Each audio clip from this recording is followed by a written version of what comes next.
Well, Tommy, I want to start off by saying welcome to Melbourne, mate. Melbourne! How are you finding it so far? I love it. Every time we come to Australia, I always love coming to Australia. You know, I just love, I have a lot of friends here, and I just love a lot of the people in Australia. So they're always cool, you know what I mean? Yeah. And I'm digging the food on this trip right now, so it's good. Melbourne's pretty good for food. Do you have your favourite spots that you do? No, I don't yet, but I'm just like picking like little things here and there, you know what I mean? I found a great coffee place, which is cool. Yeah. You know, so I'm always on the hunt for like coffee shops. So pick a corner, any corner. so you got, but there's like some good ones here. Yeah, right really now. good. Very cool. I think we were named one of the top coffee cities in the world or something. Are you serious? Yeah, That's cool. So I'm on the right. Yeah, you're in the space. Very good. That's good. So we are here to talk music. Yes. So, Tommy, tell us a little bit about these brand new singles. We've had a pleasure to play them on our show. Tell us a little bit about these new singles and how they came into being. The new ones that are coming out, or the ones that are out already? Ones that have been out already. Oh, the ones that are out already. So, Evil World Machine, that came out, was it last year? Yeah, last year it came out, and we made an animated movie with it, which is really cool. And I'm Unbreakable. That was the second one we did, right? Yes. No, Boom Went the Boom. Boom, yeah. Boom Went the Boom. The Boom Went the Boom. Yeah, that was another one we did. And then I'm Unbreakable, which is cool. And now the next one, we're putting out a video for I Am the Wolf, which is going to be out on the 23rd of April.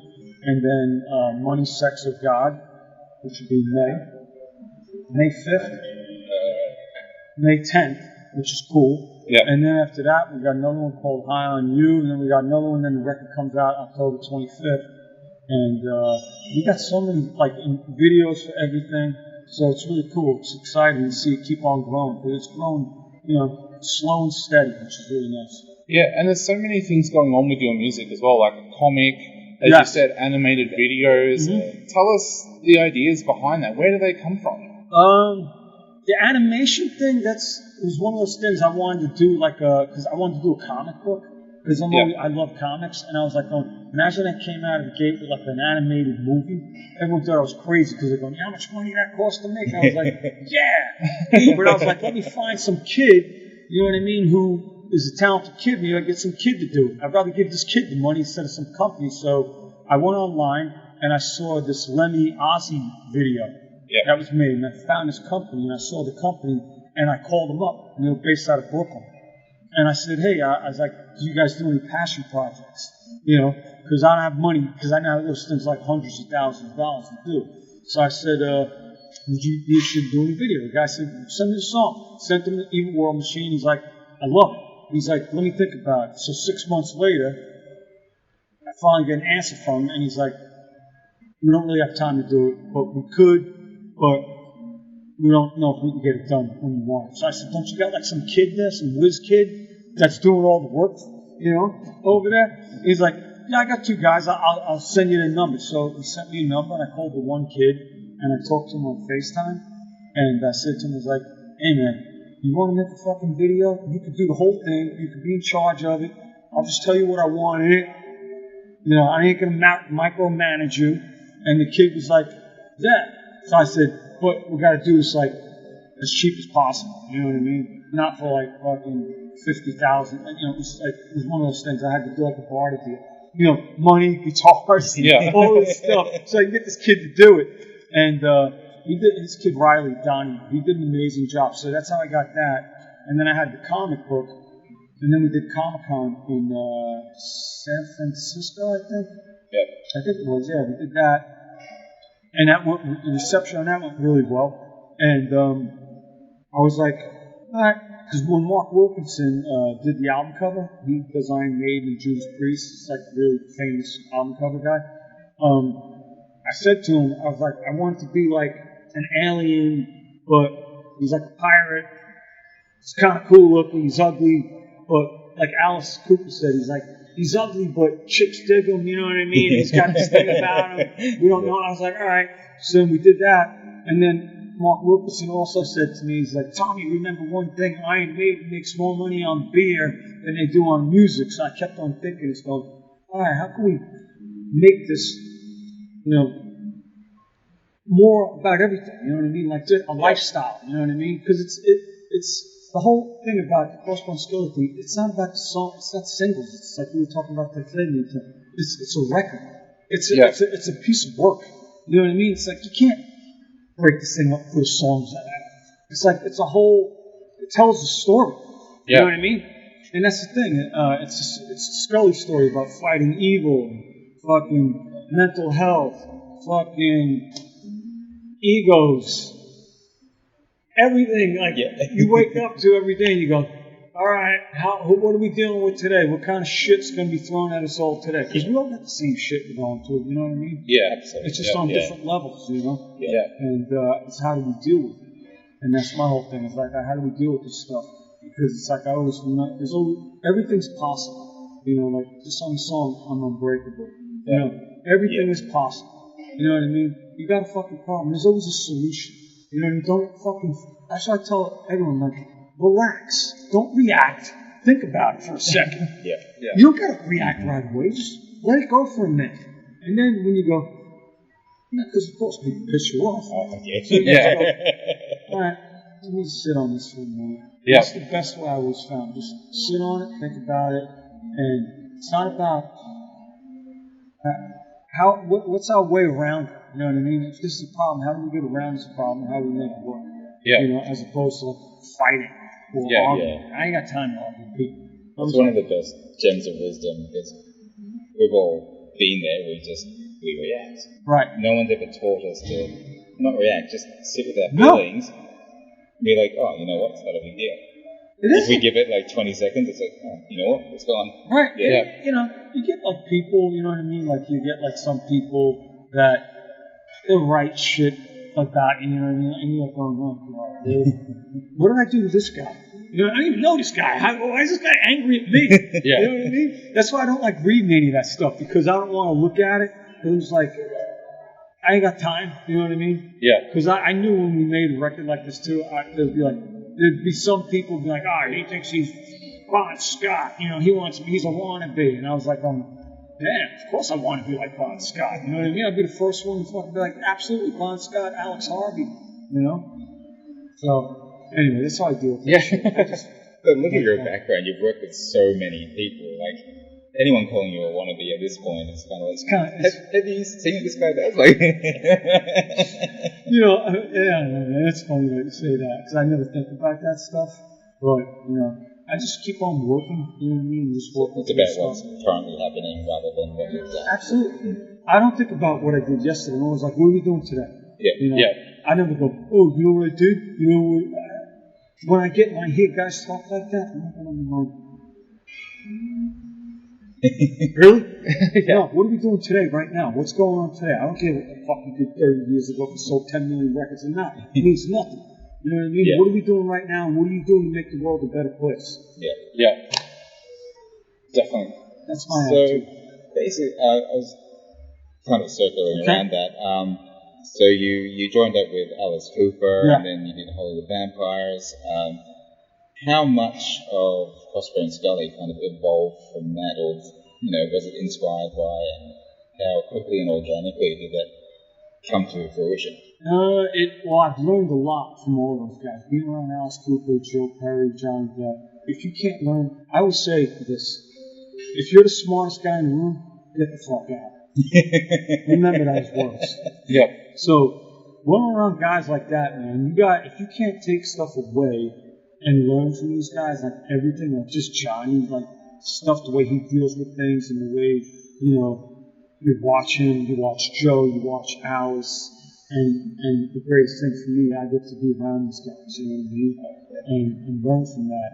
And this Crossbone Skully stuff, I've learned from Alice and Johnny lyrically, you know what I mean? Like, I took away, Alice is an amazing lyricist, you know what I mean? Like, incredible. Johnny Depp's poetry is like,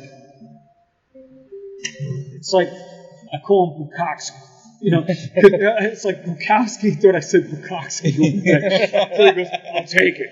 I was like, he's like Bukowski, Kerouac. He's got like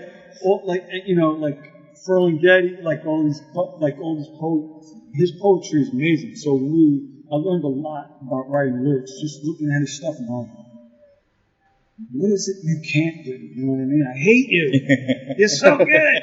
But yeah, I've learned a lot from those guys and applying it, you know, with Skully and stuff like that. And also learned so much from Mutt Lang, like how to make a great record and song, and how the process of the song doesn't matter. Like, one thing I've learned from him is when we start a song, we never go back and listen to let's listen to the original demo. Yeah. You know, it's all about the process, and it's all about moving forward, so we never go back and listen to it. So we're constantly moving forward, so we're never chasing our tails. Yeah. Which is the first time I've ever done like that. There's a lot of other times you work with these other producers, and I was like, let's listen to the demo. Learn, I will never do that ever again. Yeah. Because if you're going to listen to the demo, why don't you just put the demo on? Yeah. You know what I mean? Yeah. So Mutt, it's like a total other process where and it would take like 3 months to write a song. Yeah. You know what I mean? Where we've done like 70 versions of it.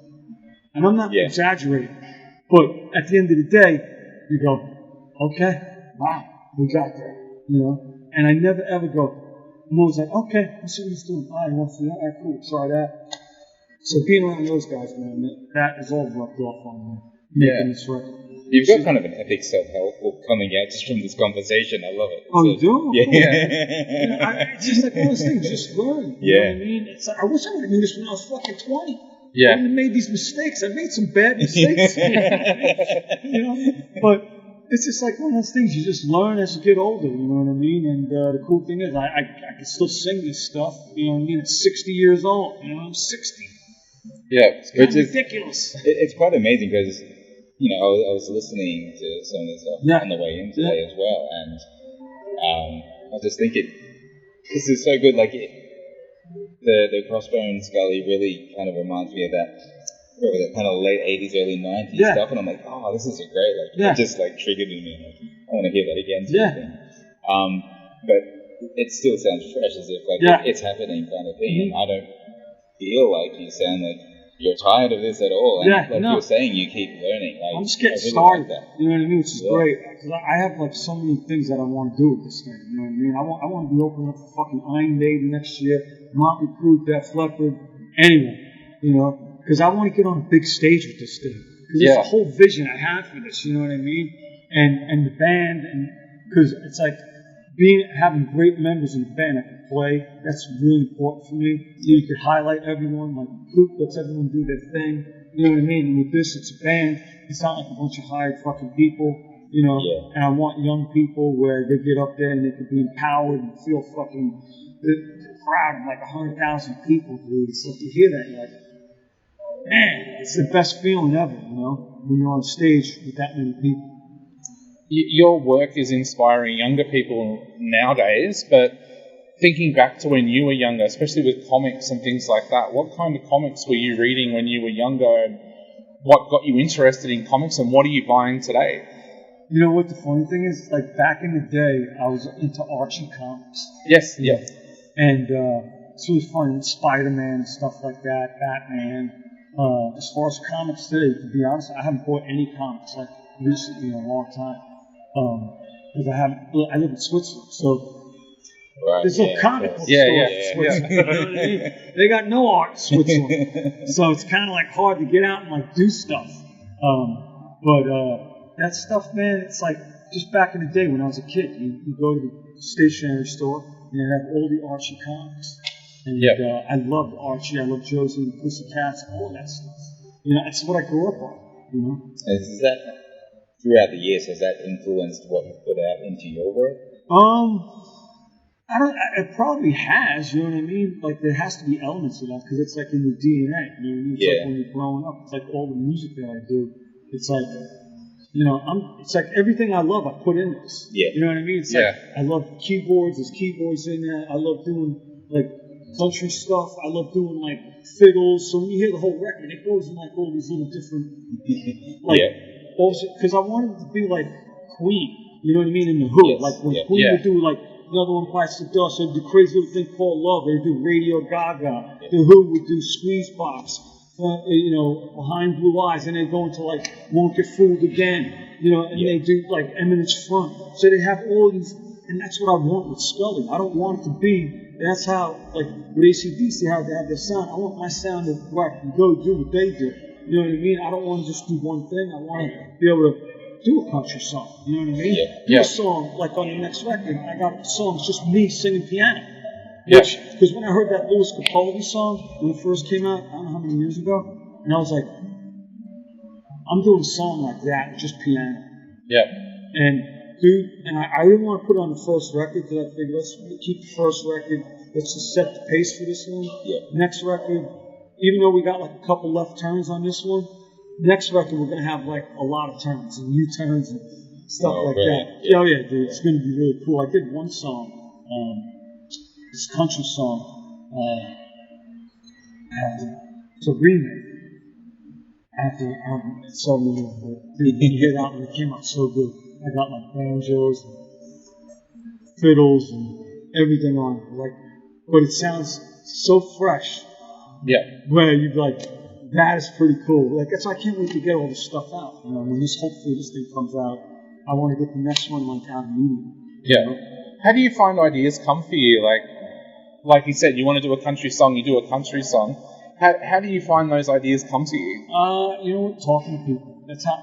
First I get like ideas where if someone says something, I might hear somebody say something, like, dude, like I'm always doing this on my phone where I have like these notes, right?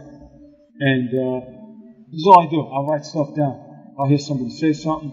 I was watching a movie the other day, and the guy's like, God's missing. I was like, oh, that's a good title.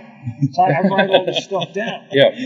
So I'm writing all this stuff down all the time. Conversations and movies. And then all of a sudden, I'll be like, I'll wake up every morning. I try and write a song every morning. I wake up like 7 o'clock. First thing I do, I get a cup of coffee. I put the kids to school, sit in front of my rig, pick up the acoustic guitar, and I just strum something.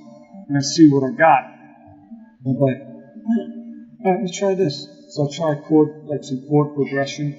And I'm like, what does that sound like? And I'll look in my book over here. And I'm like, oh, it sounds like that. All right. What would God is Missing sound like to me? I don't know. Sound like a dark song. You know what I mean? Like something sad. Where is it? How are we going to find it? So I'd probably do something slow and like in some minor key or something. So, and then, how do I color it? How do I make the country? All of a sudden, the song will take on itself like that. All of a sudden, I'm not thinking about it when I start it. I'll be like, hey, what if this works over here? And if it reminds me of something, like if I hear a song that I'm writing, and I'm like, because you do stuff and you don't realize it. Like, oh, this sounds like something over here. Oh, this sounds like Slade a little bit. Oh, cool. Let me listen. Oh, yeah. All right, cool. Let's add a little bit of that element, Like it kind of directs you. Yeah, it does. It really does. Look in this direction. So, and then you just figure it out. How do you make it your own? And where you come up with your own stuff and you make it. I don't know. When's the last time you heard like an AC/DC song with a fiddle in it? True. Exactly. Or banjo. That's why when we did I'm Unbreakable, as soon as I heard that, I was doing this D minor thing, and I was fooling around. I was like, right away, I was like, this would sound cool with a banjo, because I just felt it when I was playing the chord and everything like that. And then I was like, oh, it sounds like Bon Jovi a little bit. Oh, this is cool. It sounds like what Bon Jovi's remind me, And I kept on going, it's not Wanted. I was like, no, it's not that. And I was like, oh yeah, it's like Blaze of Glory. That's what I was thinking when I started doing it. You know what I mean? I was like, all right, cool. And I was like, hey, no, I'm not the same. I'll tell you what I am. I'm not hateful, just grateful. And I was thinking, I'm a warrior. Fuck you, man. I'm unbreakable. That's all I had. And then I called Mutt and I said, hey, man, I got this idea. I think it's pretty cool. Can you write a chorus? I don't have a chorus yet. And I sent it to him. He sends it back to me like a day later. And all of a sudden I hear, I'm unstoppable, unshockable, irreplaceable, unforgettable, sensational. Everything is possible. I was like, oh fucking way, this is it, man. is an anthem. It's a football stadium song, man. And then I just put it together, and that was it. It came out, and that's one of my favorite songs on the record because the message in that is so powerful. When I heard that everything is possible there, that's when I called him up and was like, dude, amazing. And hearing his voice, and when I sing with him, it's like that kid feeling where it's that sound, where you've been trying to get that sound your whole life, and all of a sudden, finally, you get that sound. You're like, "Oh, this is amazing!" I'm singing songs with Mark White. Who would have told me that was going to happen in my life? Well, on that, it sounds like you and Mark kind of you're on that same level creatively, where I ain't on nowhere near on a level like that. That guy's on a level, dude. But conceptually about what you're working on, he loves it. You get each other, and you're on that wavelength. And he came out of retirement as well. Exactly. He loves it. He really does. He loves the lyric aspect about it. He thinks it's good that you're saying what you're saying. He said, you'll definitely have some people that might, get offended or whatever, but I'm not doing anything to offend them. I'm just telling everyone what my feelings are. You know what I mean? Like everything's possible. You're unbreakable. Get up your ass. You know what I mean? Get off your ass. Do the right fucking thing. Let's go kill the devil and let's hopefully, bring some order. You know what I mean? To this fucking chaotic world. You know what I mean? Yeah. That's it. I'm not like anti-Christ. I'm not anti-government. I'm not anti-anything. I'm just anti-hatred. You know what I mean? I want I'm not like a hippie. But it's just like, I want everyone to fucking have their fair shot at, like, having a good life. You know what I mean? Yeah. How hard is that? You know what I mean? Why is it always got to be these people and we're fucking, like, cattle? You know what I mean? Yeah. It's like, you got to work, and I'm really for people. You know what I mean? That's why I always say, Skully's for the people, man. I'm a people person. I want everyone to win. I've actually felt that's come through with what you're created. Right. What was it? Evil World Machine, yeah. Like that. As soon as I heard that, I'm like, this is such a me song. Like, this is the stuff I think about. So what you're saying now is like, same thing. When I came with that line, I was like, money's what they're fighting for. They need more. Money's such a crime. You know what I mean? Because it's just like, we all need money, but at the same time, you gotta sell your fucking soul for it. You know what I mean? Yeah. So, and I was like, I have on my stomach says not for sale. I've had that tattoo on my stomach says like, 25. Yeah. You know what I mean? Yeah. And I still don't give a fuck about that stuff. Yeah. I don't. Yeah. It's like I want to help people. I really do. I want to help people. And I'm trying to do the best I can to be a better human every fucking day. If I can relay something through music, which I think music is more important than someone getting up there and speaking into a room. Music, man, when you listen to it, if it touches someone, like when music touches me, I'm not going, wow, like Peter Gabriel, like when I hear his lyrics like that stuff, I was like, fuck, that shit's deep. Yeah. And it touches you, and it'll make you get up and want to like work out and do, that's what music does, which I love, It'll bring out emotions. I was going to say, Unbreakable is the kind of track that could also help people in their lives as well. Yeah.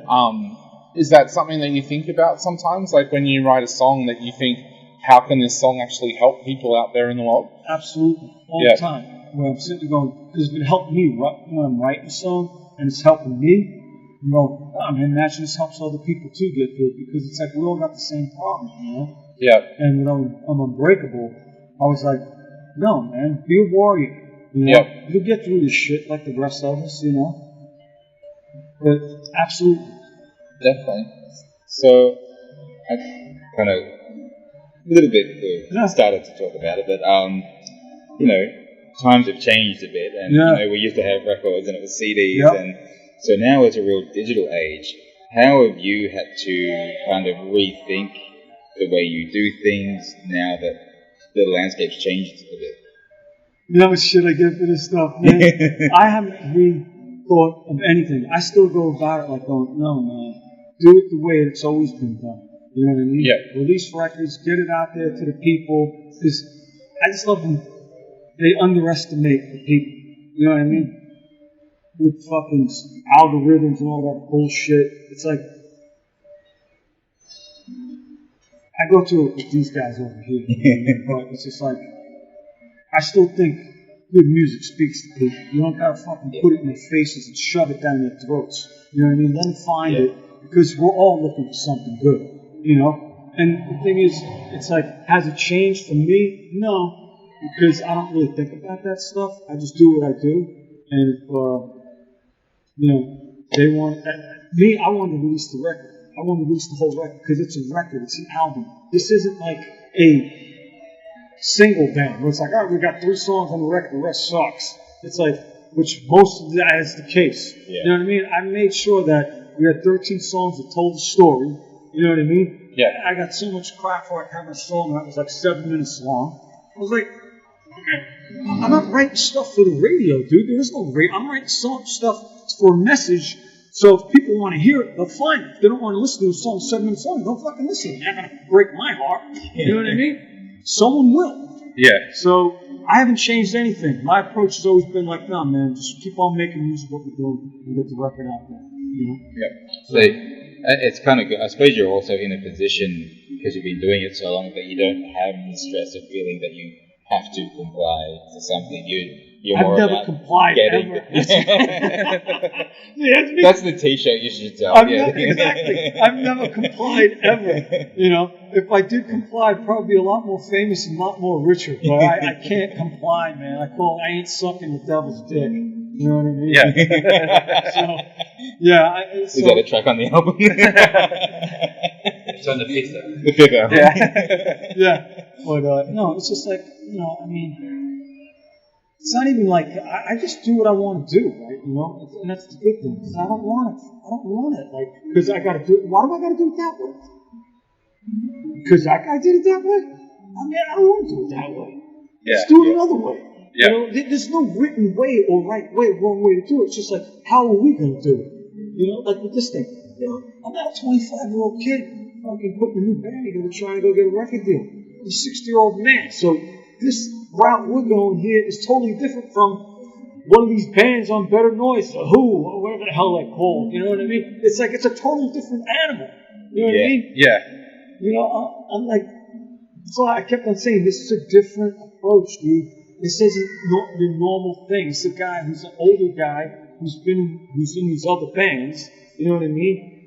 We have to treat this as a brand new thing. Like, all right, how are we going to make this work? Let's get it in front of as many people as we can. Let's make videos. Let's get it out. Let's put a band together, you know, and see where it goes. You know, I mean, I ain't going, you know, until I always tell Scott, my manager, I go, if I quit, then worry about it. I ain't going anywhere. I'm just getting started with this thing. You know what I mean? This ain't going to, you know, even though the record's been taking so long to get out, is it frustrating? Absolutely.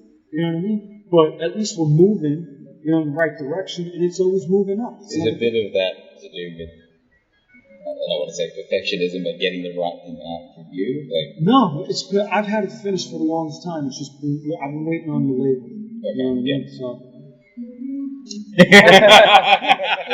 Tim, you know, so we're just waiting on the labels. It's like, you know, I'm sitting there going, what are you guys waiting for? I'm almost 70. I'm going to be like, what? I'm going to be collecting Social Security pretty soon. It's like, I can't really tell them. I kept on calling, going, do you realize I'm like 60 years old? Do you realize that the clocks are ticking? Do you realize I got like 50 more songs that we can keep on just putting record out after record? You know what I mean? So, you know, anyway. Thanks, guys. No worries. I'm not trashing the label. I ain't trashing the label at all. I just said, you know, it should, you know, should have came out. Yeah. You know what I mean? Yeah. So, actually, you just touched upon something a minute ago as well. Yeah, you're not a 25-year-old starting a new band, but do you have any kind of message for someone who's just getting started, and how do they survive or get their stuff out in the current age? I think they got to do whatever they can. You know what I mean? I would never tell no one to stop. I would never tell no one, don't follow your dreams. You know what I mean? I still think you could achieve your dreams. And when someone says no, just work hard. You know what I mean? If you really believe in what you're doing, You know, if I would have listened to people back then, I'd be nowhere. I'd be in jail right now or dead. You know? Yeah. So when someone says no to me, that's when I go, okay, I gotta prove this guy wrong now too. You know? So you just gotta keep on working your balls off, man. You know? All right, Tim wants me to shut down. We got somebody else. We got Tim else. Yeah. Oh, really? Okay. I like these guys. They can We're just a little round table. Yeah. Well, thank you so much. Yeah, anything anyway. else before you split? One more question you want to ask? I just wondered, what next? Like, of course, the album's coming out, but comic-wise and things like that, what else have you got cooking for us at the moment? Well, we're going to get the record out, and we're going to finish the comic book. We're going to do the whole story. You know, right now it's thing 1, so we'll get thing 2, and we'll tie the whole thing in. And I'm trying to make a video also for the song called The Sin Eater. That will be like in this animation style thing also, which is really cool. Yeah. I'm trying to do that. And videos for all the other songs on the record. That's what I'm trying. Well, when I get back to LA next month, at the end of the month, I'm going to shoot like 3 videos. So, Fantastic. Yeah. Awesome. Yeah. Well, Tommy, thank you so much for your dude, time. thank you, man. Thank you.